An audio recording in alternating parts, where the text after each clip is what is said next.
In this video, I'm going to break down the top 5 lessons I learned from composing my first zombie video game music theme, even though I don't like zombies, I don't watch zombie movies, and I don't binge on zombie shows, and I don't even like Halloween. But I had a friend who had a zombie game that needed a main menu theme to get funding, so I sat down on a live stream in a genre I'd never touched and created this.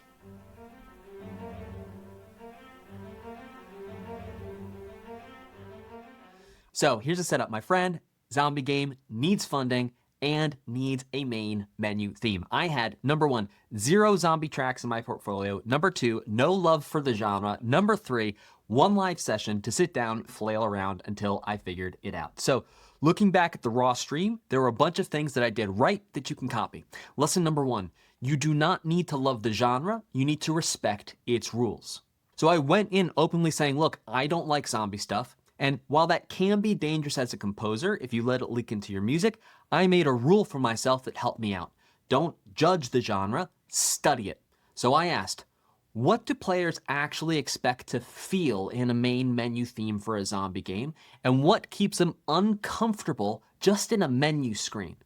So if you're writing outside of your comfort zone, stop asking, do I like this style? Do I not like this style? And start asking, what are the non-negotiable rules of this style, of this genre? And then follow those first. To do that, I did a genre study. You can find videos on this channel of how to do a complete genre study.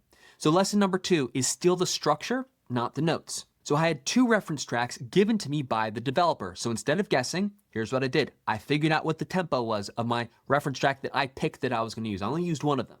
Next, I noticed what key it was in. Next, I noticed that there was a simple motif that repeated that drove the entire piece. And then I mapped out how in the reference track, there was this build of energy over time from this thin layer to a thick layer to these big hits and then back down to the loop point. Then I literally copied the structure. Where does it get louder? Where do the low strings enter? When do the risers and the hits show up? Before I wrote my own motif and harmony, I'd already created a map where I just had to fill in the blanks that I knew was going to line up with the genre. So if you're stuck, take a reference track and write down, look, where does each instrument type enter? What is that instrument type doing? And then use that as your blueprint for creating your own piece of music. Map the entire thing out. And again, you can watch the live stream, see how I do it. All right, lesson number 3.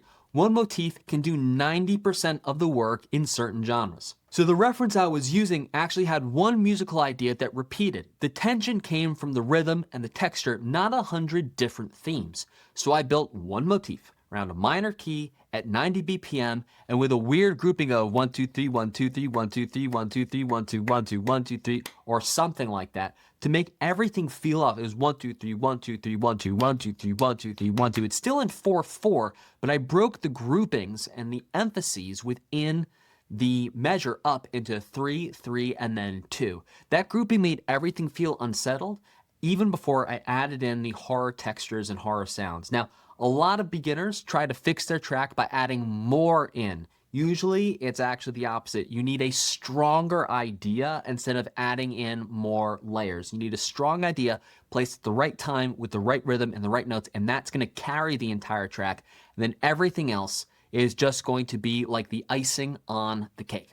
Lesson number 4, mix with a checklist, not vibes. So on the stream, you can literally watch me walk through the mix. Here's a simple checklist I used. Number 1, I wanted high-end creepiness. I boosted the top end of the strings to pull out the bow noise in kind of an extreme way, enough to feel like nails on a chalkboard, but not enough to be unlistenable. Number 2, I killed the mud. So I did a high pass for anything that shouldn't have any low end. I let the basses and low percussion own the 300 hertz and down area in the mix. And number 3, I did a volume test. I listened very quiet, medium, and loud. Different problems show up at each. It allowed me to balance the mix between the different volume levels. At the loud volume, I heard the low end smashing compressor, so I fixed it with some EQ and some leveling instead of pretending, oh yeah, no, this sounds good at medium volume and quiet volume, so I should be good to go. And number 4, I trusted my meters for everything below 300 hertz. My headphones were not going to show me an accurate representation of how the music sounded below the 300 hertz points, so I trusted my meters on the low end. You don't need magic ears, you need a repeatable checklist. Also, you can find my mixing checklist on this channel. All right, lesson number 5, ship it before you ruin it. At the end of the stream, I could feel that I could go into a one more tweak mindset. I could be there for hours just tweaking teeny tiny small things, but that's when you start to make tracks worse. And I know this about myself, and I've walked down this road before. So I called it. I bounced the track, opened a new session, did my little loop engineering, found the right in and out point, did a couple tiny edits, actually did a couple bounces back and forth to get the loop point just right, did some light volume automation so the loop point felt consistent, and then did a brick wall limiter to make sure we weren't peaking. Then all I did is I listened to the loop. Once it felt seamless, I stopped and I sent it out to the developer. Professional is not perfect. Professional is done on time at a quality that's usable in the game. So the 5 big lessons I learned from my first zombie theme is respect the genre rules, even if you don't love it. Steal the structure, not the notes. Let one motif do the heavy lifting if it's a one motif type piece of music. Mix with a simple checklist, check at different volumes, and then ship it before you ruin it, and keep the loop clean. Now, if you're a gamer who wants to go from, I love game music, to my tracks are actually on Spotify, YouTube Music, Apple Music, and in video games, that's literally what we do all day inside the Gamer Music Creator Guild.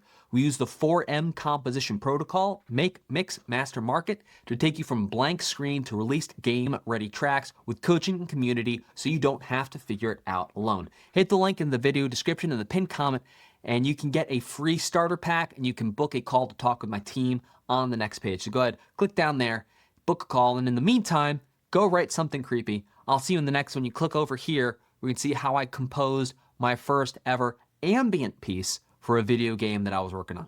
Right there.